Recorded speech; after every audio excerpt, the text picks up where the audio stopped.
egotistical, so unpredictable, here on SNL Stats.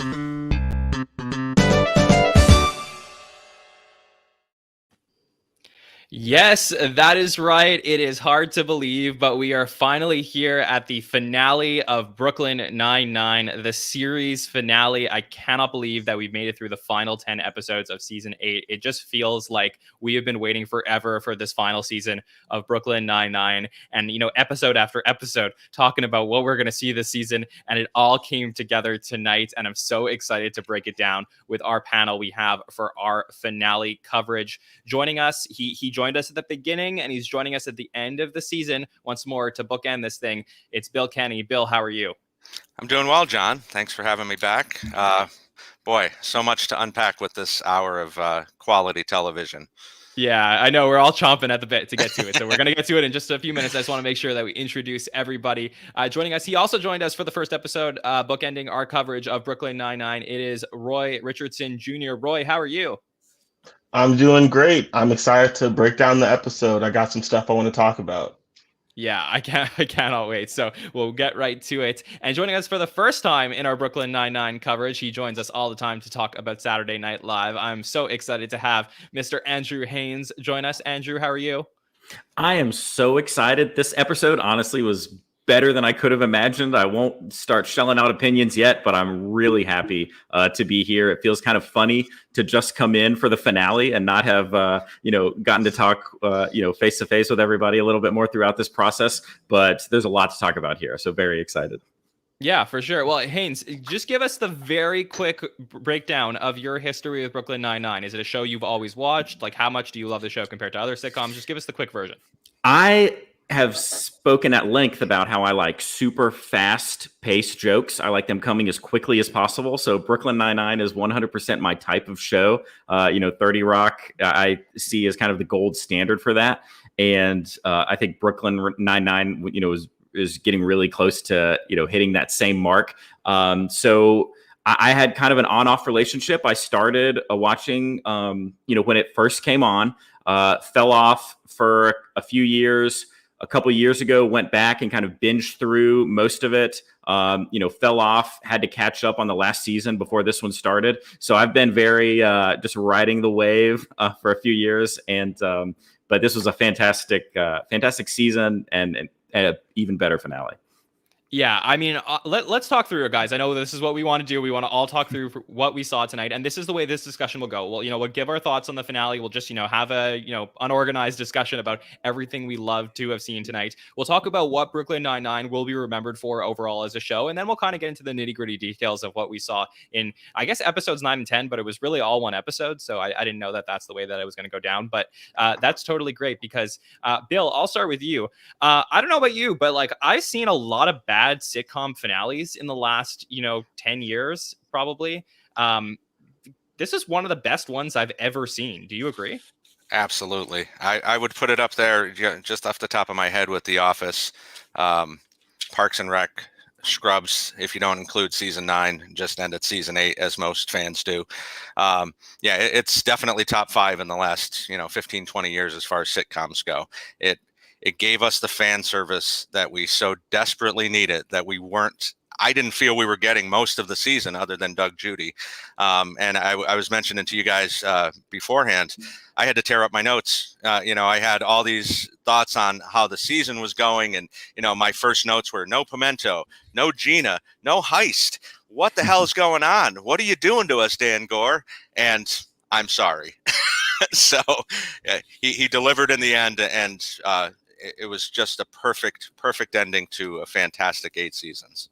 Yeah, it was very I think Seinfeld was probably the originator of something like this, where you basically had a final episode where you're going to bring in people from the history of the show. I compare it to, it's almost like, the two of the greatest sitcoms of all time. You have the Seinfeld finale, you have the Friends finale, where Friends actually chose not to go in that direction. Friends just continued the story in a way that they felt would culminate for the 6 main characters. But here we actually had people coming in from the outside and doing all the things we've been asking for, and really this felt like more in that direction. Roy, what were your overall thoughts that you got to see tonight in our finale of Brooklyn Nine-Nine? Oh, I loved it. All my favorite characters had their moments. Rosa is a favorite. I love Rosa. So seeing her story play out, I loved her moment with Gina at the end there. I loved their conversation. But Pimento came back. I was so excited when I saw Pimento. As soon as he came on the motorcycle, I was like, oh, it better be Pimento. So excited. Gina came back. We got Hitchcock back. It was pretty much everything I could have asked for from the finale. Yeah, I had a great time. I just loved it. Yeah, absolutely. I was just enthralled with minute after minute when things just kept happening. Haynes, what about you? Well, Bill, you said it. It was fan service to the max. They just gave us everything we could have asked for. John, I had the exact same thought. Thinking about the comparison to Seinfeld. Hopefully, this will be better received than that finale was. To be fair, I think that a lot of that reception probably came from people that weren't maybe super into Seinfeld at the time. It was kind of this huge event in the world. There's that famous picture of everyone in New York standing around watching the finale in Times Square, and people. It's notoriously hated upon that final episode, but I think a lot of people are really missing the mark there. This did the same thing. It was amazing. Like you were saying, Roy, you mentioned Gina. Really, the only things that I desperately wanted were to have Gina come back and to see the tattoo, and to get them both like within 5 seconds of each other. It was almost too much for me to handle. It hit me real hard. So this was a fantastic episode, top to bottom. A lot of things to be excited about.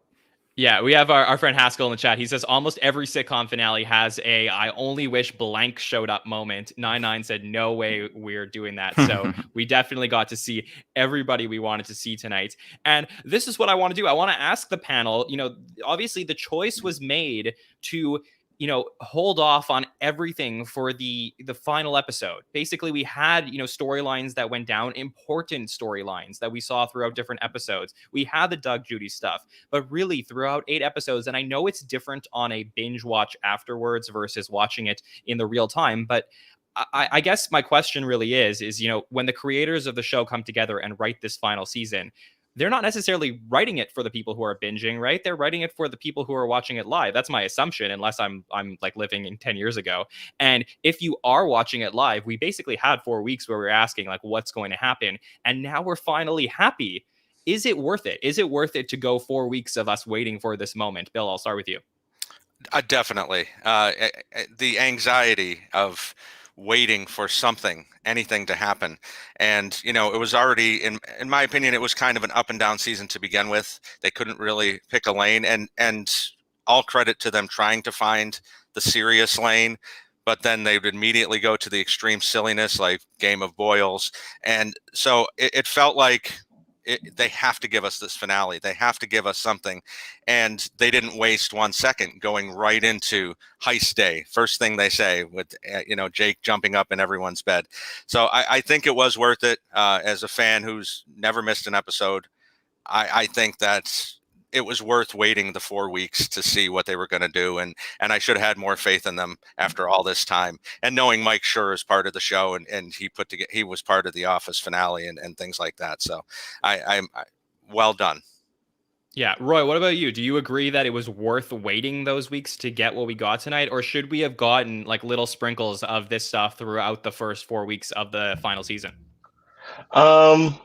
I personally like the fact that I think the wait made it better, because I think it was, telling as many stories as they can without taking away from this big impact of like, but this is it. Like, you're not going to get too many new stories of Jake and Boyle. So I liked seeing their side stories and seeing Amy and Jake's stories throughout the season. Cause I think it would have been nice to definitely have like maybe 1 or 2, something during the season. But I will say, after going through the whole season without having anything to just immediately off jump, just get just moment after moment after moment, it just was like it paid off. Like for me personally, it just, like, as I was watching the episode, I was like, this is it. I was like, this is a great finale. I feel like with comedies, they don't typically always land that, land that. But if you're watching it, like I the whole time was like, oh, that's the thing from first season. Like, oh, they're going up. They're going to the at the end of the heist. They're going to the storages. That's where they were in the first episode. Like, so it was just nice to finally have all those fan service moments, and it all serviced the story so well that I didn't mind it. Having the rest of the season just kind of be its own thing. It's kind of nice. Okay, and Haynes, I'll run it by you. What is your opinion? Should they have sprinkled some of this stuff that we got to see in the finale throughout the entire final season, or was it best served for the finale? No, it was absolutely best served for the finale. I think it's exactly the way you do it. It makes the finale the finale. If we drag this stuff out throughout the season, well, that's fine, but they're all separated into these little moments. And now what? Do you have to go back and watch an entire season to really have that nostalgic moment that encapsulates everything? No, this makes a finale. So I love it all being shoved into one thing, and it allows the rest of the season to truly stand as just part of the story and not some extended finale. So I think on multiple levels, absolutely, this is the right way to go. Loved it. Yeah, definitely. And if you go, our friend Joe in the chat, Joe Blevins, he said, I think having the finale be a heist was a great decision because it kept the finale from being too sad and sentimental. And I agree, Joe. I don't know about you guys, but I'm totally like, we're doing these podcasts every week. I'm totally with it with regards to promo for the finale. I remember talking to Hallie, our intern who's backstage during the week, and I said, okay, let's try and find a description for the finale that I can send the panelists. We got nothing. And I did not know there was going to be a heist. And I'm so happy I didn't know about it because right away I was like, Stefan, I was like, this episode has everything. And it just kept going and going. So I'm so excited to break it down. Guys, I know we said we were going to talk about, how Brooklyn Nine-Nine would be remembered as a show. Maybe we'll, just based on this discussion that we're having right now, we're so excited to talk about the moments in these episodes. Let's do that first. And then let's wrap things up at the end with how Brooklyn Nine-Nine will be remembered as a show. So this is what we've been doing every single week. I'm going to read out storylines, things that happen in the episodes. You guys jump in wherever. Tell me what you want to talk about as we go, okay? Cool. So we started off, we get our final heist right away. We find out it's Holt and Amy's last day at the precinct. We're going to find out who the grand champion of the 9-9 is. And it also turns out it is Jake's last day as well, because he decides that, he wants to move on from being at the 9-9. He wants to go take care of Mac. So this is his way of saying goodbye to everybody. And I don't know about you guys. I thought it was nice that within this whole concept of a heist, it was just every character's way of trying to say goodbye to their friends. I thought that was really cool. Yeah, definitely. And I could relate to that. As soon as he said that, it gave me all the feels because I actually left my career when my daughter was born. And that was a hard decision. I left my dream job and it was the best decision I ever made. So to watch a character on a television show that you love so much to go ahead and do the same thing, it was really moving to me. I really liked how they put that in there, and it didn't just make it about, well, I'm going to go work with Rosa now, or I'm going to go, start my own PI business. It was about taking care of his kid, and he knew it was the right decision. And that was perfect to me. Bill, that's incredible. What job did you leave when your daughter was born? I was in baseball at the time. I eventually made my way back when she went to school. But yeah, for the first 5 years, I was home with her. So okay, that's fascinating. Yeah. Any Roy, Haynes, any of you guys want to jump in on this? I'll go ahead, Andrew. Well, first of all, I love hearing the story about Bill. I love getting to know. Tell us more. We love to get to know the characters, in our life, and we're all kind of characters, on this little thing we do together. And so it's great to hear that. That's a nice story, Bill. I loved, just the very opening. That Holt was in their shower. That was a really great moment.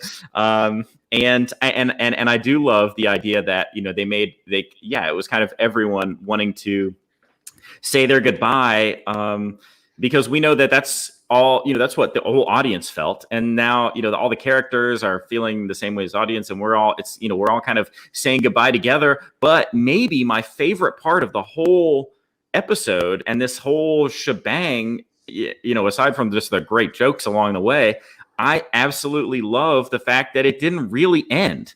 You know, the very final scene is them being like, no, we're back here every year. We're still going to be in this office. Like, we're still connected. We're still a family. We're still having this family reunion that we call a heist every year. I love that we can, you know, they're riding off into the sunset, but not really. You know, they'll all be back and they're all still together. And in this, you know, great world, all these relationships that we love are still carrying on in some sort of way, you know, beyond the pale. So I loved that aspect of it. Yeah. Haynes, just I know we're live, so I just wanted to say, just check your wire for your microphone. I just want to make sure that it's plugged in completely. Just getting a little bit of feedback from you. Sorry about doing this live for all our audience. We just wanted to make sure as we're going. Roy, go ahead. Yep. I mean, I feel like Bill and Andrew have kind of said everything that, like, I mean, same. I agree with them. I love this opening. I will say my favorite bit of this was when Jake goes, and then we're going to end it at the Brooklyn Bridge. And she goes, well, is that a shared moment between us? And as soon as he said Brooklyn Bridge, I was like, come on, is he going to really do like the opening, like slow-mo walk? And they showed it. It got the biggest laugh out of me of the entire episode. It was so funny.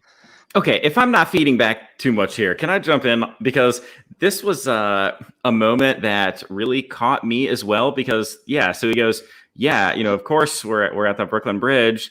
And then it shows that shot. You know, they have a promo image that's out where they're all standing on the Brooklyn Bridge, like where you can walk and the bikers right by. That shot where they showed them is not under the Brooklyn Bridge. That's the Manhattan Bridge. Or some other metal bridge that looks very similar to the Manhattan Bridge. That ain't the Brooklyn Bridge. Like, you just look at that image, it's not the stone that goes down to the water that the Brooklyn Bridge is made of. It's metal. So that to me was very funny, and I'm very confused by why they would do that, because that has never been the Brooklyn Bridge and it never will be. That's very funny. Actually, Haynes, yeah, we can hear you well, but we are getting some feedback from your mic. If you just want to mute yourself and just unplug your microphone and just go without your mic for a little bit, maybe we'll just continue with that. Okay. I might cut out of the studio and try something and come back. Okay, no problem. Yeah, come on back. So, all right. So yeah, go ahead, Bill. Yeah. And that was amazing to me. I mean, this was such a meta episode, as we're going to get into, but like that was, Roy said it, that was one of my favorite moments of the entire episode. Cutting to that scene, and what did he say? You know, and I don't know why we were walking so slow. We were going for euros or something like that. Like it was. But Bill, he says the intro was filmed while they were getting falafels. I'm sorry. Yes. Yeah. So. Yeah, just as good. You know. Yeah, I thought that was amazing. It was just so good. So basically, the heist starts off, and this was just so great. He brings out a bag of dirty old teeth for them to all pick through. I thought this was so funny. And just Jake, basically, he's picking partners for the heist for everybody, and he has this big plan, and he's trying to figure it all out. But we see that he has planned this out with Amy from like typical heist fashion. He's planned out with Amy how he's going to be doing the heist, and he picks partners. He's going to end up with Boyle. Amy's going to end up with Rosa. We have Holt's going to end up with Scully and Hitchcock, I guess. And Terry is not going to be part of the heist. And that's how things really start off at the beginning. We also find out that Jake reached out to Bruce Willis's people. And Bruce Willis's people said they will not engage with this, which I thought was very, very funny, because how many weeks have our panelists said Bruce Willis is going to show up in the finale, and he never did. I just thought that was so great. Oh, that would have been it. Honestly, that would have, if he would have just showed up for just a second, just like in the background with a cone of ice cream or something, it would have been fantastic. No complaints for the entire episode, but that would have been pretty cool. And that 5 seconds would have cost $5 million, so that's probably why they couldn't swing that. But it would have been great for sure.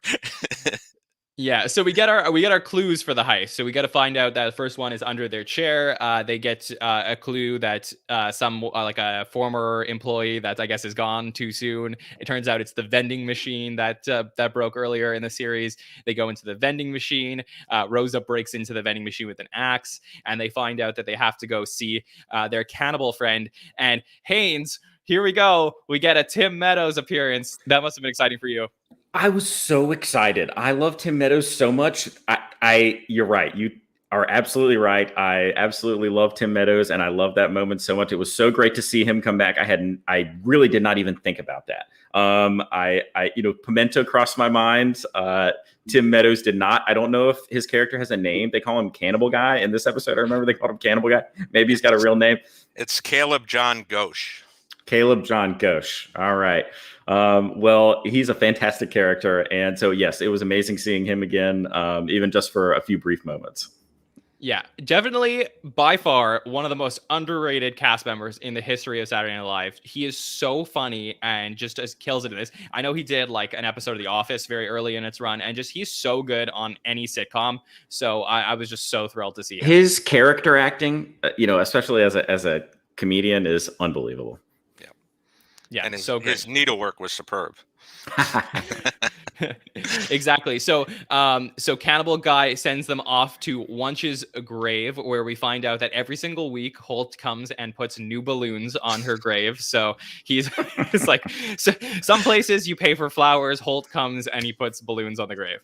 I'm here for the Wunsch burns. I love roasts. I've said many times, not that I talk about my death that often, but I've said I want my funeral to be a roast. I would really love that. I absolutely love roasts, and to hear Holt in roast mode is just top class for me. I'm absolutely here for the Wunsch burns. Love them. Yeah, it was so great. I have expected to see the ghost of Wunsch kind of floating around and only talking to Holt. So I was going to say the same thing. Did you guys also think that they were actually going to dig up her body and she was still going to be alive? I didn't think that. That did not cross my mind. I know it's like a little bit too science fiction for them, but I just felt like they would probably do. I just thought we would see her as well. But we get a note from the grave that says to go back to the precinct where we have the police lineup, and we have that very famous Brooklyn Nine-Nine moment where we talk about people singing "I Want It That Way," one of my all-time favorite songs. So I love that moment. And they're singing "Working at the Car Wash," which was so funny. It's great. And then Jake, another meta moment right there. He says, I keep trying to recreate it. I have to stop. Now on to our 8th heist. Such a great line. It's so great. Well, I guess the cleaning guy comes and he actually wipes away the last clue. So they have a problem. They don't know how to find the last clue. And Terry is the one who set this all up. But Terry is out interviewing to become the captain of the 9-9. So he thinks. And Jake calls Terry, and Terry's phone, I guess, is on speaker in his butt pocket. And you just have Jake being like, Terry, Terry, Terry, Terry, during his interview. And, answer your butt. Answer your butt.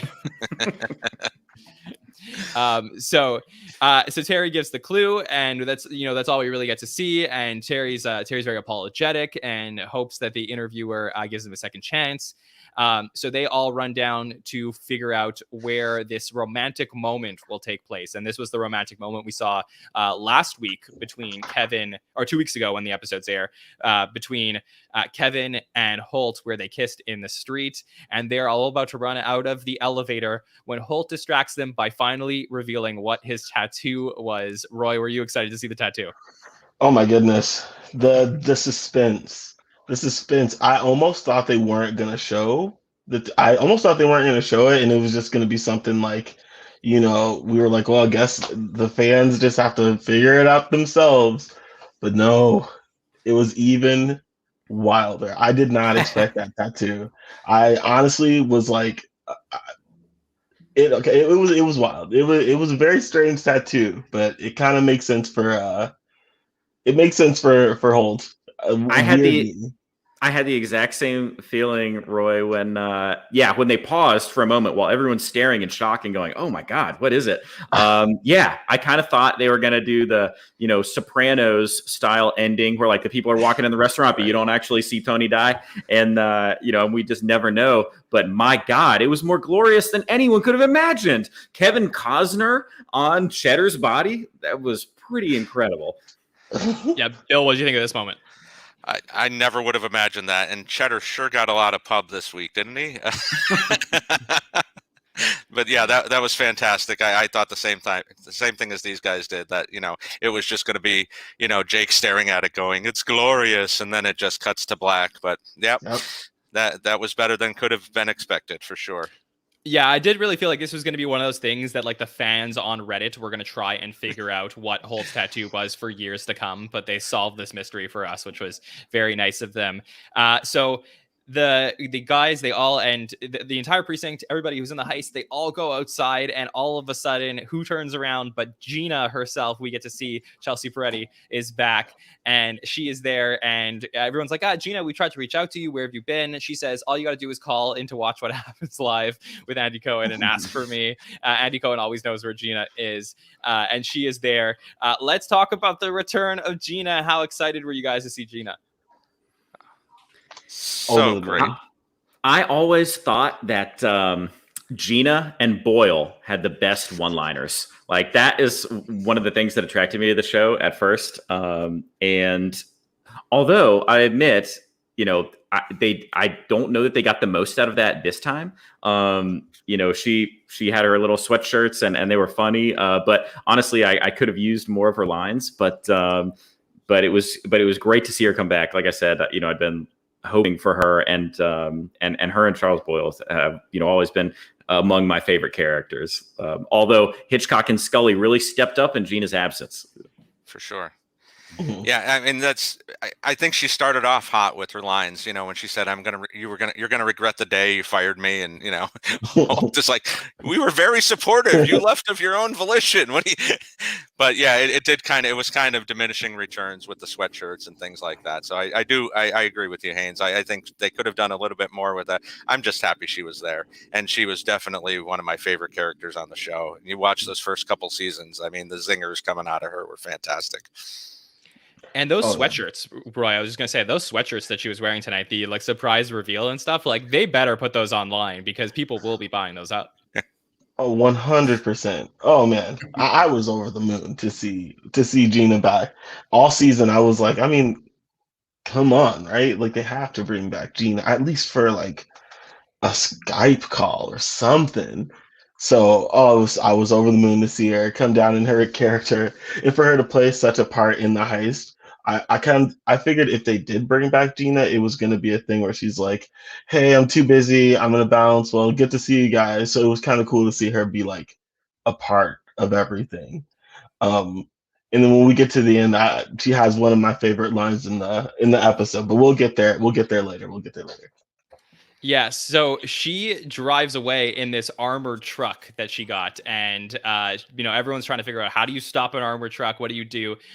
Rosa is going to end up jumping on the armored truck, which I thought was perfectly the way to stop it, but turns out that is not the way, because Jake and Charles have stuck to the bottom of the truck in magnet suits, and they get Bill, who comes in, not Bill Kenney, but Bill, our fake Charles, comes in to distract. And this was really good because at the same time, Holt is also taking control of her social media network, Gina's social media network, in order to give the social media network to Hitchcock and Scully. And they take control. So she gets distracted, gives the keys, and Jake comes in to get the tube in the truck. And this was very funny. But then it turns out that Holt is the Casimir, the person who sold Jake the magnetic suit. And this is all, again, the ruse continues as we go through this. Haynes, your thoughts on this moment with the truck? Well, the magnetic suit was very funny. So it was great to see everyone involved there. It wasn't the highlight of the episode for me or anything, but the suits were funny, and it was a good segue or a good moving piece to keep things moving forward. Sometimes, I admit, and this might be sacrilege, but I have thought at times that, I'm not completely in love with the heist episodes. Actually, they're not my favorites. I know that's, I think, only because, like I said, I'm here for the fast jokes. And sometimes with the heist episodes, they spend so much time just doing reveals and explanations of, oh, this is actually what happened, and this is what you thought, but this is what happened. And they do a good job of packing jokes in there, but I just think a little bit more time gets spent on those sorts of explanations and stuff. So I admit, I I wasn't scared that we were heisting because I knew it had to happen, at some point, or it's just part of the thing. But this one I thought was maybe the best. It was so over the top that all the explanations were worth it. So it's okay that they were putting a reveal there instead of a joke. And so this is, actually maybe my favorite heist. Wow, just Haynes coming in with some hot takes there. Wow. So he doesn't love the heist episodes, but this was his favorite heist. That's interesting. Bill, what do you think? The betrayals are always part of the best part of these episodes, and I think the rapid fire that we got with Holt betraying Jake, and then a couple minutes later we find out about Pimento, and Amy purposely got herself locked in the car. That really kind of keeps it going, and I just recently watched a few of the heist episodes, and that's always the best part to me. You're trying to stay ahead of the writers, and it's hard. You don't know where they're going to go and how they're going to do it, but I think they did a great job with this. I don't know if it's my favorite heist, but it's definitely up there. Yeah. So basically, Holt takes the tube and he has Cheddar bring it to, I think it's like a dog park a few blocks away from the precinct. But Amy and Rosa find out about this, and Amy has a plan that Amy's going to get the tube back. She's going to get another dog to come in, but not before Bill or Fake Charles says he'll dress up as the dog and go in. But Amy has the dog Biscuit go and steal the tube. And this is a whole thing. So they get the tube back. They're in the car. They're talking about it. Rosa locks Amy in the car with the seatbelt. And then who do we get? But Mr. Adrian Pimento show up to help Rosa to take the tube. We find out that Pimento is going to head up to Northern Canada, my neck of the woods, even though I'm in Southern Canada. But he heads up to Northern Canada to help. I don't know if I got this fully. Help a pack of wolves or something like that infiltrate a base. Does anybody know what this was? I'm not sure. I didn't catch all of that one either. I think you got it, John. That's pretty close.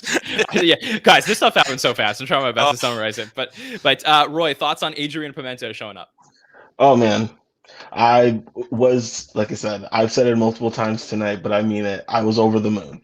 All right, because one of my favorite episodes is the episode when they have to I'm trying to remember. Pimento loses his memory, and they're working with him.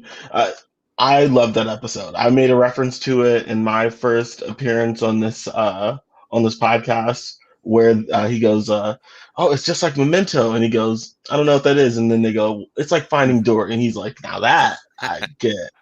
It immediately cemented Pimento as probably one of my favorite characters ever, and so to see him pop back up, it was great. Once again, like with this episode in particular.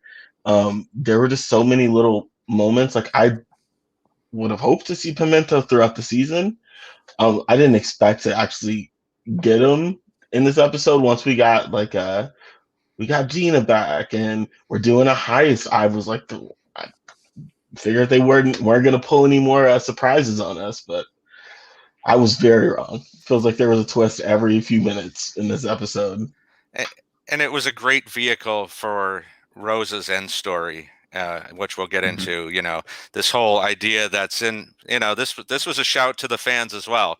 Not everybody gets the romantic happy ending, yada yada yada, that you think is going to happen. So I think that was a great way to bring him in, and then kind of have Rosa play Amy, and make her think that she was in love with him. That's a good point, Bill. And also, it's just very Pimento to find out that he's been working in a coal mine that's under attack by wolves. So he's decided he's going to kill the leader, become the alpha male, and lead the pack back to the mine to destroy it in the ultimate double cross. And that's why we love Pimento. And the only thing that would have made it better is if he said he had been at the good place. That would have been. Haynes, where were you when I was trying to summarize this wolf subplot? My brain needed a second to process. Yeah. So we get all these shenanigans with the tubes, and we get this little bit of a break in the episode where Charles finds this letter of resignation in the locker that it was Jake's, and he finds out that Jake is going to be retiring from the 9-9, and he's pretty upset about this, so he leaves. Jake talks to Amy, tells Amy that he found out out that Charles is gone and is upset. We find out that Jake put a tracker in Charles's butt 8 years ago when he had that accident with the horse, which is a storyline that we get from the original season of Brooklyn Nine-Nine. And Jake ends up finding Charles, and they go back to the place 9 years ago. I think it's before the series even started, where they first said that they were best friends. And they have this, scene where they go back, they're wearing these scarves, and they say, I love that Charles was like, yeah, that was actually really good. Like, we should keep wearing those. And Jake's like, no. Can I just say, this was the only thing that I really genuinely questioned in the episode, was Charles finding the letter and then pretty much just being like, disappointed and then walking away. Like, I thought to me, the Charles Boyle that we know, to find that letter should have been way, way, way more upset, like suicidal immediately. That's kind of the way I thought. Listen, the rest of the story worked, but I admit thinking at the time, like, wow, Charles is not upset enough. You're not wrong, but isn't that showing the growth that he's had, especially over the last season and a half? Like, I thought this was about Jake Peralta's growth. Everyone's growth. Yeah, I mean, Jake does growing, not the title of your sex tape. Yeah, exactly. Jake tells Charles how much he has grown, and we get the sentimental moment, the Jake and Charles, finale moments of them together. And Jake gives Charles his gift, which is a copy of Fancy Best of Venice. If I don't know if I said that correctly, but basically it's them dressed in fancy clothing in a magazine, and they're very happy. Yes. Yeah, this was really, really funny, and they end up making up, and they are okay. We get this other storyline that's going on where Terry thinks he's in this office being recruited to be the captain of the 9-9, and he's there for his interview. But he starts to notice that things aren't right. The family looks off. He breaks the picture frame of the family. The computer is unplugged. There's no light in the light bulb. He opens up the window. It's some bricks. It's not a real window. And he thinks that this is fake. So he starts yelling. He ends up pulling the guy's, we don't see it on camera, but he tries to pull the interviewer's wig off. And he goes back and he tells Holt, he says, I know that you set me up for a fake interview. I don't know why you did that. Holt says, no, this was not a fake interview. They end up going back together to talk to this interviewer. What did you think of this, Bill? It felt very much like a extra storyline, something to do with Terry and get him into the captainship without spending too much time on it. Might have been the only weak part of the entire episodes. But there were a couple good moments with Holt and Terry once they were locked in the room and he found out that he was in fact being played. But yeah, it wasn't my favorite part. And I knew they had to do it because, Terry would start to gossip with the others and find out all this information. But yeah. Yeah. I think this was pretty good. I totally fell for it. I didn't know that obviously that Holt had actually made it the fake office. Like, we thought it was that Jake was making it a fake setup, or then that Holt trapped himself in there. Excuse me, and that's why we were kind of confused about that. So they definitely got me. I definitely thought that I definitely didn't know that Holt was the one pulling that move at first. Yeah. Roy, any thoughts on this part of the episode? I'm with Bill. This definitely wasn't my favorite part of the episode. I didn't try to do any predicting with how the rest of this episode was gonna go. Like I said, I just want to see Gina. So when I got Gina, I was just like, all right, let's see what else is gonna happen. So I was just interested to see all the twists and turns that came with it. But I do like that Terry still figured out that this was not a real interview, even though Holt tried to prank him that it is. I like that Terry's still smart enough to know, like, yeah, but something's off. Like, even though you guys set this up, I knew this wasn't real. So I just love that for Terry. So we get this little side story where Rosa says to Amy that she wants to get back together with Pimento and she's going to go to the airport with Gina. So they go off on their own. Meanwhile, Jake returns to the precinct. He gives his present to Amy that he wants to give to her, which is an egg. She cracks open the egg, and it is a necklace with a little binder that has tabs for her and him and Mac. Not in proper alphabetical order, but she can always fix that up. And Jake ends up going to the next part of his plan, where he is going to take the fireworks to the Brooklyn Bridge. So he goes into the back room. He sees the fireworks, and he's standing there with Charles, and they go off, and we cut to commercial. And I didn't know what was going to happen here. I know we joked earlier in the season about, like, could somebody die from Brooklyn Nine-Nine? Would that be a crazy way to do it? Haynes, what were your thoughts on this? Well, I mean, I was, they got me over and over this episode. And those, I guess that can be the fun thing about the heist, is all the reveals and stuff. I absolutely, I fell for it totally when he was going to wake up 7 years in the future. Like, I thought that's where we were going with it. Going into that commercial break, I was really sitting there kind of, aghast, going, what? And, of course, that's not what happened. But you should see in my notes, when I wrote she married Teddy, it's all caps. And yeah, so let me it was just explain really hilarious. Yeah, let me just explain this for anyone who's just like following along with our recaps who hasn't watched the episodes. So basically what happens here is Jake wakes up, he's in a hospital bed, and he's been told by Amy that it is 7 years later. So Jake still thinks it's the heist. All of a sudden we get a flash forward 7 years later. And it turns out that Charles Boyle, he asked what happened to him. He ends up becoming a sheriff and a principal in a small town in Arizona. Our friend Rob Finn in the chat said would love a spin-off of Charles, the small town principal / chief of police. You said it, Rob. Yeah, in an alternate universe, that would be really great to see. And it was just, I have to say, this was my favorite part of the entire episode. I love this. I loved like thinking to myself, like, oh my God, okay. So like we all of a sudden just get this surprise flash forward. I cannot believe this. Teddy shows up, which is Amy's ex-boyfriend, the really annoying ex-boyfriend who's been, by her side and wanting to get back together with her for the entire series. Turns out that she is back with Amy, and Teddy and Mac now watch college swimming together. Hilarious throwaway line. But it turns out this was all part of the heist, and really Amy actually was Kristaps who sold the fireworks to Jake. She chloroforms Jake and chloroforms Boyle, and this was just an amazing turn of events because I totally bought it. Did all of you guys buy this as well? No. Good for you, Bill.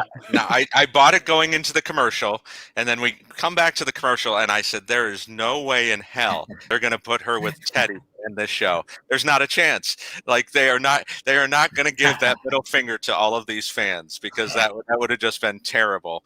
So that's when they lost me. So I believe it for a second, but they basically watched the How I Met Your Mother finale and were like, okay, let's just like fake everybody out to go in that direction, because that is exactly what they did. They are the worst finale of all time. Worst finale ever. Yes. Yeah. Roy, we're gonna jump in there. I gotta say, this was the only one that I didn't fall for. As soon as I heard that he had been like in a coma for some time, I was like, no way. I audibly went, no way. I was like, the whole time I was like, come on, are we really gonna? I was like, that's how this. Are they gonna end the show with the time skip so late in the episode? That was insane. I was like, this is wild. So the whole time when we got back from the commercial break, I was like, okay, what's gonna happen? I will say the whole time though, I was like, if this is what's happening, if they really like skip forward all this time, like, oh my goodness, what? I want another season. Like, I want to see what everyone's doing 7 years from present day. I thought that would have been a fun trip to take. Yeah. Well, the thing that I felt that I really would have loved to see, and I was thinking about this over the commercial break, was like I wanted to see which actor was going to play Mac. Like, I was trying to think about like what the kid would be, like who would he look like. And then I went on this rabbit hole in my head where I was like, oh, well, maybe they should have flashed forward way in the future. And it turns out that Mac turns into Bruce Willis, which would have been such a crazy turn of events. So you really went down the rabbit hole, John. That's me. So anyways, so we turns out this whole thing is fake. Teddy proposes one last time, which is a great way to end with that character. And Jake, is still in the hospital bed, but he's really in the precinct, and we are trying to figure out what's going to happen. And then for me, the cameo that I absolutely was waiting for. I didn't say it on any of these episodes because I didn't think this was going to happen, but I love Malipnos. I think Fred Armisen is so great. Fred could do this Fred basically plays a version of Malipnos in every character, like every single sitcom that he's ever been in. Last Man on Earth, like all the same. It's just, he always does this. This was hilarious. It was amazing. It was amazing to see Fred Armisen again. Before we move away from the other scene, there's a couple things. One, I think that one thing that would have been a lot different about this, and I do think it would have been hilarious if she ended up with Teddy, because it would have been a giant middle finger to the audience. I don't think with How I Met Your Mother, I don't think they meant to give I don't think it was an intentional middle finger. This would have been an intentional middle finger. No, they definitely meant that with okay. And so this I think would have been funny, but Amy was already, and obviously this is just part of the act and part of their relationship, really, her being upset about how much money Jake spends on things. And particularly at the very beginning of the episode, she even mentioned the heist, like, oh my God, how much did you spend? Of course, that was just to cover, her own expenses. But I mean, to fake that setup right there in the office, like that had to cost a pretty penny. And I thought it was kind of funny he didn't at least rip her for that. But yes, that was a great run. And then to see Fred Armisen, he's a true hero of mine. You could put him in any show at any moment, and I will pretty much die. So you didn't draft him on your fantasy team, Haynes. Listen. There's a ton of people that each of us didn't draft. That's the part. That's what a draft is. It's tough. Yeah. Anyone else want to say anything about Fred? Oh, Go ahead. I love Fred Armisen. I just want to say real quick, Fred Armisen is one of my all-time favorite SNL alum. I think that he is almost everything I've seen him in can make me laugh pretty much harder than like anyone else. And I feel like every time he cameos in something, it kind of becomes something that like people remember down the line. Like I just finished rewatching Broad City again, and he cameos in there as well with like a very similar character. So I was just excited to see him pop up here. And once again, that was another callback from it started way back in season 1. So I was like, it was the first episode. I was so excited. Yeah, I think it was excited. the first episode, and then I think the wedding between Jake and Amy, he was there as well. So he's so great. And now that I know, he's Malipnos, but he's also Jerry. That's his real name, and which we find out in this episode.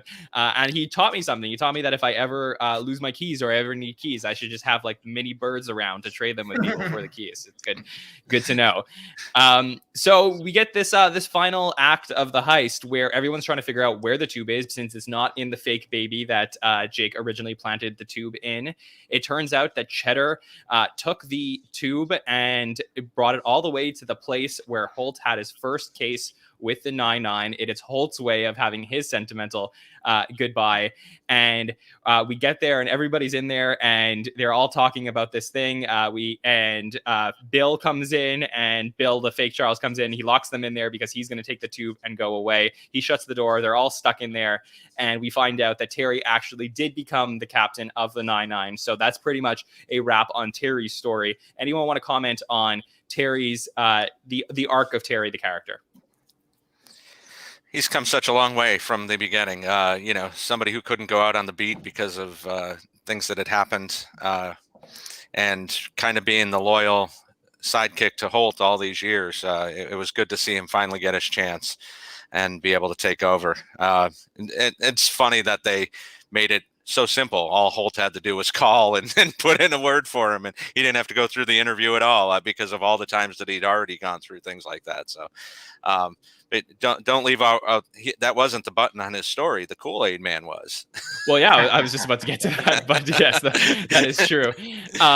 Well, we basically, they're all in there, and all of a sudden, out of this box comes the great Caroline Saint Jacques Renard, comes out, the violinist, and as this is happening, Jake reveals that he's leaving the 9-9, and they have all the sentimental moments about, just talking about him leaving. Terry makes this whole speech, and you are right, Bill. He runs out as the Kool-Aid man. They all convince him to do it, and I was so happy to see that. Hey, Roy, anything on the on Terry leaving or Terry becoming the captain of the 9-9? Not specifically on him becoming the captain of the 9-9. I did want to say another one of my favorite moments in the entire episode, maybe even the season, is once Terry does go full Kool-Aid man and go out the wall. I loved Jake going, all right, now do that one. As if he was just going to be like, well, I did it once. And he just went over. That was another one that got one of like the biggest laughs for me this entire season. I thought that was so funny. I have to give props to Andy Samberg. I mean, I know it's like something that's like the coldest take in the world, that like Andy Samberg is great in this show, but I have to say, like, if you watch this finale, it is a pure work of art from him in terms of like him being able to play emotional and then also saying like little one-liners. He is so fantastic in this, and this is talking about and we can talk about what Brooklyn Nine-Nine will be remembered for as we get to the end of this podcast. But really, I just want to say, like, for a guy who was not great at sketch work, that was always the thing about Andy Samberg. How incredible has his acting come from 2005 to now? It's just unbelievable. It's amazing. I said that on the first one that we did. He would have not been anywhere on my radar as far as getting a sitcom. Thought he was hilarious on SNL, but it was mostly the pre-tapes, and it was, and to see what he's done, he's blossomed so much, and you can see it even watching the first couple of seasons. He's very raw. He's very unsure of himself, even in the character of Jake Peralta. But as the seasons went on, he felt more comfortable in it, and he made it his own. And yeah, you can't say enough about Andy Samberg and what he's been able to do over 8 years. Yeah, Haynes, you want to jump in on that? Well, it's clear he's grown as an actor. We always talk about Andre Braugher, and the job he does on the show. And it's fantastic. But, one of the things that I've said to myself before is, I've really never seen anybody but, Andy and Terry Crews really in anything else. I know that Joel McKinnon Miller was in Big Love. I didn't see Big Love. I'd seen Chelsea Peretti's stand up and stuff. Seen Joe Lo Truglio and in a lot of smaller bit parts back in the day for a long time. But I don't really know how Melissa Fumero or Stephanie Beatrice could I really don't know their full range. And I've thought to myself, I would kind of love to see them in some other roles because Andre kind of steals the show a lot, but he gets a lot of, parts. They take his character to places that they don't always take those other characters. And so, this is not a critique of the show that I needed to see more range out of those characters. I think those characters need to fit certain roles, for this type of ensemble cast. But I think it's easy to crown Andre, as like the greatest actor on the show, and he probably is. But I'm genuinely curious. I'd really love to see these other actors in some other roles, and to see those chops expanded a little bit more. Just because I am fans of them now. Yeah. Definitely. You gotta watch In the Heights. Who's in The Heights? Is Stephanie Beatrix. She's in that one. It's interesting. It's wild seeing her go from Rosa to In the Heights. It was like, oh, so that's not like your actual voice. Rosa is like. Yeah, I know that's the big thing. It's like I like other people have heard her real voice, and that is the first thing you go, oh, she's acting. The character she played on Modern Family was very meek and mild and had a completely different voice. So it was always jarring to see, watch an episode of Modern Family and then see her on Brooklyn Nine-Nine. Yeah. Well, let me wrap up the storylines, and then we'll talk about really what this show meant for everybody who loved it. So they go back to the precinct. It turns out that Bill, or fake Charles, ends up selling for $40 the tube to who? Hitchcock, who has never been in Brazil the entire season. Very weird storyline where he says that he was living in a beaver trap. Did I get that right?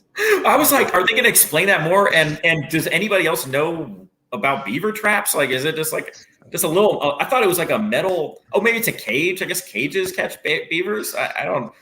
I needed to hear more about that. Yeah. And how have we not talked about Donkey Scully? Oh, right. Yes. Where did that come from? where? Yeah, the whole thing was very weird. But we did learn Scully's real name.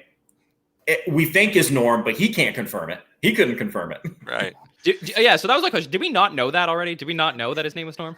Yeah, I mean, that's certainly the way they addressed it. I don't remember hearing it at any point, but they certainly delivered it. I mean, everyone went Norm, and he went, "My name's Norm," and everyone was like, "Norm." So I don't know. It certainly it seemed that's the way they intended us to receive it. Yeah. So he ends up winning the final heist, or so we think, and they end up we get this final goodbye in the precinct where everybody's having drinks. We have these really sentimental, nice moments. The first one we get is between Rosa and Amy, where Rosa says, "I love you" to Amy, which talk about character growth. That we have Rosa saying, "I love you" to anybody is really interesting. And for 8 seasons, we've had this thing where Amy has constantly wanted to get emotion out of Rosa, but we finally get a little something from her there, and that wraps up their friendship. So what was, overall, you guys like how this wrapped up between Rosa and Amy? Yep, Definitely. absolutely. Yeah, definitely. Yeah, me too. It was sweet, cool, but classic. Liked it. Perfect. We get also the Terry story wrapping up with him saying he's going to depend on Boyle moving forward, and Boyle says to get you in shape, which that was like classic Boyle, very funny. Gina, her storyline wraps up where she's going to go steal a bunch of diamonds from the evidence locker and just walks away, and everyone's like, "Was that real?" Yeah, that was it. That was it. That was one of my favorite lines of the whole season. Is her just being like, "Oh." Anyways, and just laughing. I was like, "Did she really just do that?" Everyone just is okay with it. I mean, to me, I think they're just really shining a light on the core of who Gina is, which is a hilarious and lovable character, but she's still about getting hers, and that's what it came down to. I think I would like to hope that it was real. It was very nice to me. Yeah. And then we get Hitchcock and Scully. They hug for one last time, except Scully has some wing sauce on his collar. He left it there for him. Yeah, exactly. True friendship right there. Yeah. A great goodbye for two of my favorite sitcom characters ever. Just so funny, seeing them together. I'm so happy we got that because I didn't know if we were going to get Hitchcock in person. I know that the actor himself, I don't know if he wanted to come in because of COVID or whatever the reason was, but to have them together in person for the final episode was really wonderful. And then we get this moment, which I think has been 8 years in the making, where Jake, the whole story, if you were to sum up, Brooklyn Nine-Nine as a story, it's a lot about Jake's relationship to Holt and to his father himself, and how the jokes that we get all the time that Holt is Jake's daddy. And Holt says that the one thing that he asked Terry when he joined the 9-9, he said, "Tell me about Peralta." And he said, he's a great detective, but he needs to grow up. And Jake finally did grow up, and that he's proud of Jake. And this was just such a nice moment here. Bill, what were your thoughts on it? And not bad for an old robot. Yeah, that was fantastic. And that's exactly what we needed. The series began with Holt walking in and seeing the hijinks that this character was getting into, even though he was a great detective. And to end it on this note and give him kind of the validation that he wanted as a father figure for the last 8 years, that was perfect. And Holt got his first sex title of a sex movie in as well. So yeah, he said we rubbed off on each other quite a bit. Title of your sex tape, which I'm so happy we got one last time. Roy, what were your thoughts on this moment? Oh, I loved it. Once again, this is one of the moments that I didn't specifically expect to see, but I was kind of hoping for. Is the whole show, Jake kind of makes it pretty obvious that he does see Holt as a father figure for him. So it was a very nice moment to see Holt actually acknowledge that, and to say if I were to have a son and he was like you, I would be incredibly proud of him. Because like I said, it was a really nice moment, and I felt like once I heard that, I was like, all right, that's it for Jake Peralta. He got it. I mean, like, that is it. That's perfect. We got the button on his arc here. He grew up over the course of the show. It's been such an interesting ride for these past 8-9 years. And Haynes, I think what I loved about this particular moment is that it really showed that the crux of the show was actually about Jake's relationship to Holt.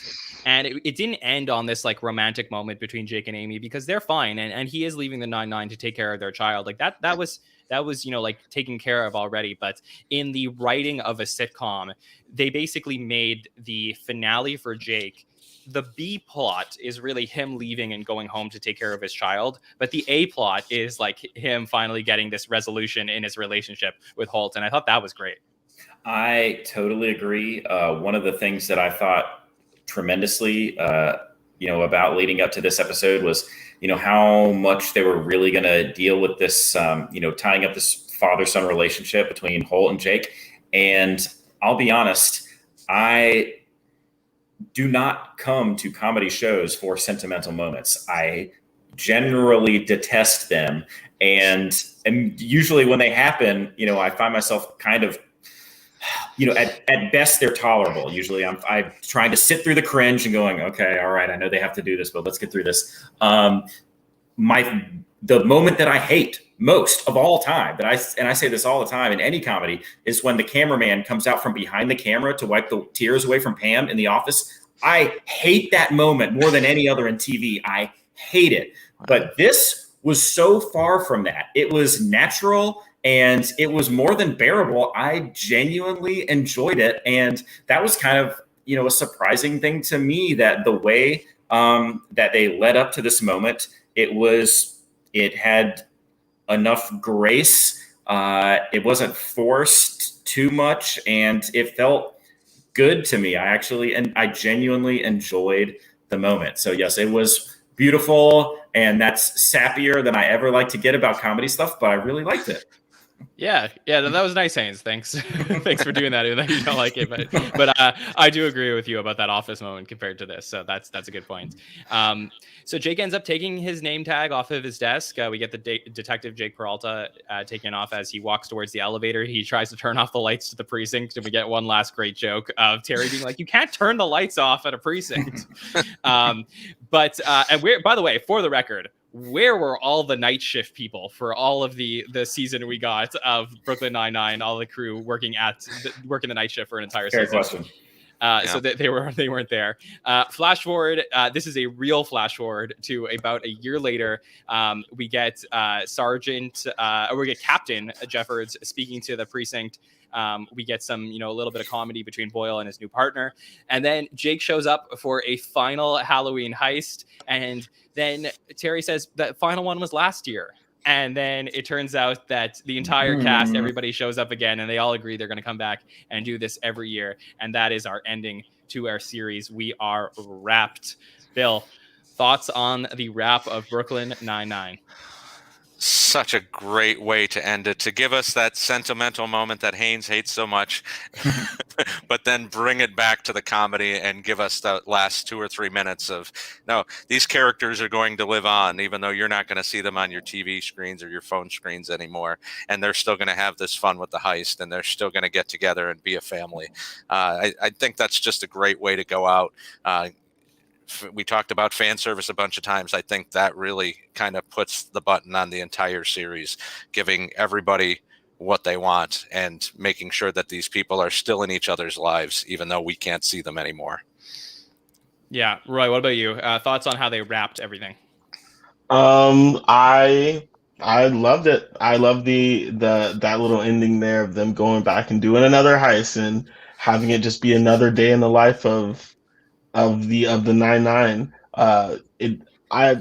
It makes it easier to kind of, I guess easier is the wrong way to put it. It makes it it feels nice that when your favorite show is coming to an end, that in your head those characters are still living a life and they're still doing their own thing. It's not like, okay, their stories came to an end and now what they do with the rest of their life is ambiguous. Like, nope. Brooklyn Nine-Nine's like, yeah, what they do, the details of their life are going to be, kind of up to you as the fans. But the Nine-Nine themselves, the people, the friendships, the relationships that they've cultivated are like, they're gonna continue to thrive, and they're gonna be the same.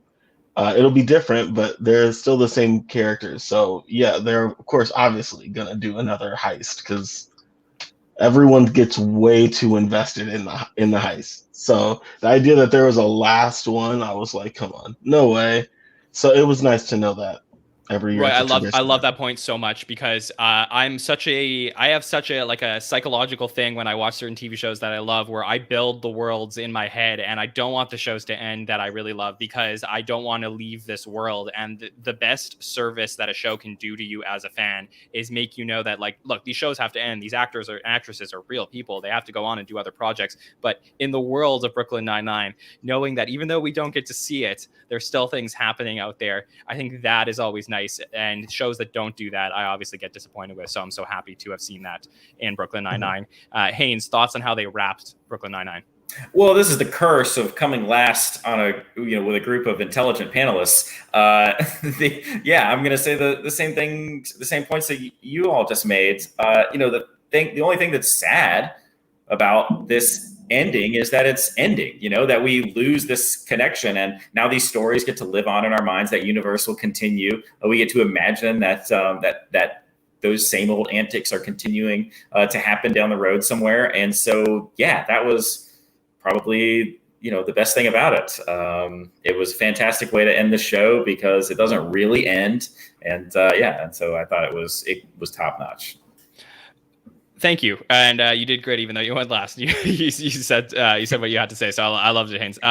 Let's talk about what Brooklyn Nine-Nine will be remembered for. So when we are recapping season 57 of Saturday Night Live in 10 years from now, and somebody makes a joke about Brooklyn Nine-Nine, and they say, "Oh yeah, like I remember that show. Oh, that show was great. I really loved X about this show." Let's talk about the things that we're going to remember Brooklyn Nine-Nine for. Haynes, do you want me to let you go first on this one?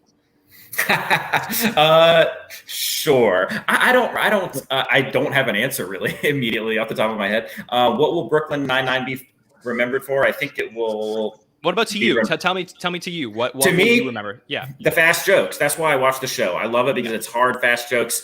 They don't, they're quick, and they're stupid, which I love. I love stupid comedy. And that's what I'll remember about it. That's why I watch the show. And when I recommend it to people who have never seen it, that's the reason I'll recommend it. I'll recommend it to my friends who like quick, fast jokes. Those are the type of people I'm going to go, hey, if you've never seen Brooklyn Nine-Nine, you got to watch it. That's what I'll remember it for. Okay. Let's go. Let's do it in reverse order. Roy, what about you? What will you remember Brooklyn Nine-Nine for? I will remember it for the ensemble. I think it had one of the best TV ensembles that I've ever personally seen. When I think of like the great ensemble comedies, I mean, like I think like Arrested Development to me is an amazing ensemble comedy, and I feel like this show, Brooklyn Nine-Nine, is easily up there with all of them. My biggest pet peeve about watching a lot of comedies in particular is they don't really I feel like they don't do justice to their characters. I feel like their characterizations can be kind of weak sometimes in service of the main character becoming like more important, or the side characters fall into the background. Whereas like, Hitchcock and Scully could easily have in other hands been like characters who popped up like twice throughout the entire show for like one joke, and then that's it. But like the fact that they were able to manage all these characters and their relationships, and making sure that with each episode and which each passing season, everyone is learning stuff and growing from the season prior, not making the same mistakes that they would make a season prior. And also, as Andrew said, the quick writing and the pacing. It like I said, I think this will go down as one of the great ensemble comedies for sure. Bill, over to you. Well, I echo a lot of what Roy just said. I said the last time I was on that I think it's the last great network sitcom we're going to get. This may be the last great ensemble for the foreseeable future. Not only with things moving to streaming, but everything going to shorter seasons, 10 or 12 episodes on Netflix or on Hulu. And you don't have the time to build those ancillary characters. You don't have the time to pair off 8 different people in every knowable, configuration, because you've got to get, we saw with Brooklyn Nine-Nine this year, trying to get everything into 10 episodes was a lot of work. And I think some people will say they didn't get everything in, although this finale may change their minds. But, you could put any of these 2 characters together in a scene and you would be happy. And I think the last time we really saw that was Friends. You could take, and John, I know you're a fan of that. You could take any of those 6 characters and pair them off, and it didn't matter who they were. Maybe some of them were stronger than others, but you were going to get the funny no matter which 2 people. And you got that with Brooklyn Nine-Nine as well. It'll be interesting to see what the rewatchability is of the show. I think it'll be like The Office or Friends or Seinfeld, where you can go back and watch the series 10, 12, 15 times. But it's got the underlying issues of being a police comedy as well. So where are we going to be 10 years from now? Hopefully in a much better place. I was thinking about this today because my daughter's watching The Office for the first time, and they're, we're on the jokes about Oscar not being able to get married, and how much has the world changed since that? And that gives you kind of hope that maybe 10 years from now, the police brutality, maybe it's through rose-colored glasses, I'm saying that, but maybe some of this will have gone away. Maybe some of this will have gotten better. And you could look at the show with new eyes and go, I can't believe the world used to be like that. So fingers crossed that's where we're at with the show. But I think it's rewatchable no matter what. Such a great point, Bill. And there were important moments that were discussed this season, and the show ended at an interesting time. It had the show, the show was once canceled by Fox, and it was the fans of the show that brought the show back and had NBC picking it up. And if the show didn't last all the way through 2020 into 2021, we may not have been able to see them address the issues that they ended up addressing this season, which I think they did a nice job doing, at least in part, given that they had already written part of the season prior to, the COVID happening in the first place and everything that happened in 2020. So I think it's really an excellent point. And for me, what Brooklyn Nine-Nine will be remembered for is a lot of what you guys said. I mean, I don't want to repeat, but, ensemble cast for sure. Last great sitcom, potentially. I know that Superstore on NBC was a show that I just finished watching earlier I think it was earlier this year. And I loved that show. And it was the first sitcom that I found that was more recent that I really felt like matched the level of some of the shows that came before it. But I wonder myself if I will struggle to find a new sitcom that will match some of the sitcoms that have come in this generation, in the previous generation with the Parks and Rec and the Office and all Community and all of those, and then in the generation before it, obviously with the Friends and the Seinfelds. I'm so curious to see where we're going to go, because maybe this isn't the last great sitcom, maybe it is the last great network sitcom, as Bill said, but this is really the end of an era. And where will sitcoms be in 5 or 10 years from now? That is going to be an interesting question I cannot wait to explore with all of our panelists as we continue to move forward. And I wonder if SNL cast members will be a big part of deciding where that goes. So I would hope so. Yeah, go. I would hope so. I'm sorry. If we're going forward to the future of what sitcoms can be, give Beck and Kyle their own TV show. I would be over the moon if they got they're always getting cut for time. I think they should I think that they could do it. I think they could do it. Yeah, I look forward to eventually, once some cast members leave Saturday Night Live, to seeing which what they end up doing with some network comedies or streaming comedies moving forward. So thank you guys, thank you, Bill, Roy, and Haynes, for joining us on as we close out this journey of talking about Brooklyn Nine-Nine. It's hard to believe we started this up 5 weeks ago, where we started talking about this show. It's the first time on SNL Stats that we've covered a scripted show in full talking about an entire season of a show, which I thought was really nice. I want to thank all of the panelists that have joined us for all 5 weeks of our coverage. It was great to get to hear from some new voices who are going to be joining us on our SNL coverage coming up this season. I'm so excited for that. And, really as we wrap Brooklyn Nine-Nine, if, I want to tell our audience and people who are listening after the fact, if you like us covering other SNL adjacent shows, please let us know. I know that our live audience for shows like this is a little bit smaller compared to our main, our main course, what we cover here in terms of SNL. But if you enjoy this type of coverage, we have all different types of panelists that love different comedy shows, some drama comedies that we get to see throughout the year. And I know that there's a lot of things that they would love to talk about. Let us know if you like us doing stuff like this, and then we would be happy to continue to cover other types of shows. So we would love to get that feedback from any of our listeners as well. Before I talk about what's coming up with SNL coverage, let me send it over to our panelists for some plugs and to tell me what's up in their lives. So, Bill, how has the end of your summer been, and where can people reach out to you? End of summer's been good. Ready for the baseball playoffs. Love football starting, and ready for SNL. Best time of the year with everything kind of combining at the same time. You can follow me on Twitter and Instagram at BKLove73. Perfect. And Bill actually beat me last week in the SNL Network Fantasy Football League. So I'll get you back, Bill, for sure. Roy, can you tell me how your summer has been? It's been pretty good. Yeah. End of summer's been pretty good. I just started my artist residency at a children's theater here in Minneapolis. So working with a lot of kids and helping them kind of develop some confidence on stage. So that's pretty fun. And if you're looking to reach out or follow me or anything of that sort, my name is at Roy Richardson Jr. On Instagram, and that's pretty much all I have for social media. So. Yeah, Roy, and also I'm so excited to talk about Saturday Night Live with you coming up this season. I know you're going to be a big part of our coverage moving forward, so I look forward to that. Oh yeah, me too. I'm over the moon. I'm so excited. It's gonna be a good time. And I know somebody who's over the moon, who's just cannot wait. We're just a little bit over 2 weeks. Haynes, how excited are you for the new season, and where can people reach out to you? I'm so excited for the new season.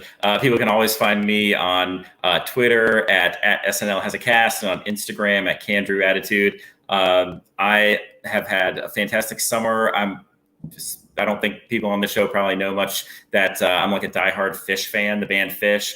And so it was amazing to get back out in real concerts again. I wore a mask and did everything right and got tested afterwards. And it was okay. I'm not trying to encourage people to do things that are unsafe or anything, but it was just great to, I tried to do things the right way and it worked out. And it was just great. They put the stage right on the beach in Atlantic City, and you could dance in the water. And I just got back from 5 days in Cape Hatteras, and I'm just soaking up the beach life, ready for football, ready for SNL. Those are the harbingers of fall to me, are football and SNL. And just so excited to be back, so excited to be talking with my old friends and new ones. And so just really looking forward to this season. And catch me on Twitter at SNL Has a Cast, and Instagram at CanDrewAttitude.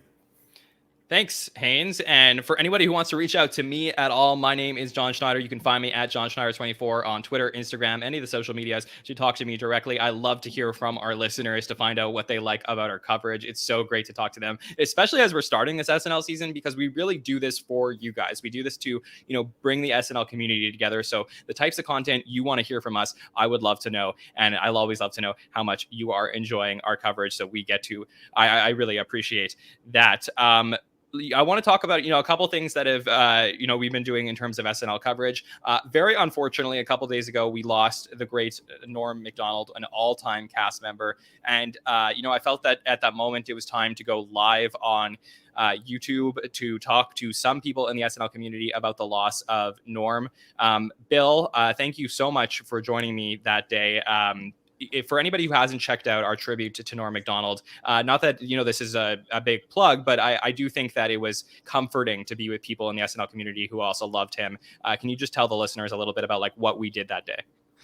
It was very cathartic to be able to talk about some of the funny moments in Norm's career and remembrances of all the great stuff he did on SNL and beyond. And this is the perfect time for a community like this to be able to get together and kind of bond and have, it's the happy moments, but also to have somebody to talk to in the sad moments. And whether you were part of the conversation or just listening, I think it was very helpful.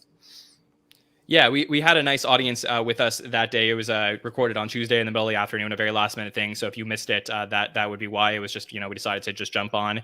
Bill was very kind enough to join us for a little bit. We had Marcus Jennings, who has joined us in the past on our trivia nights. Andy Hoagland from Entertainment Weekly and SNL in Review was able to join us and co-host that episode with me. And then we were also joined by Rob Kelly, who was a stage manager who worked with Norm Mcdonald for 5 years, or not 5, a few years at SNL, I believe, and he told some stories from behind the scenes of his work with Norm. So it was great to get the inside perspective.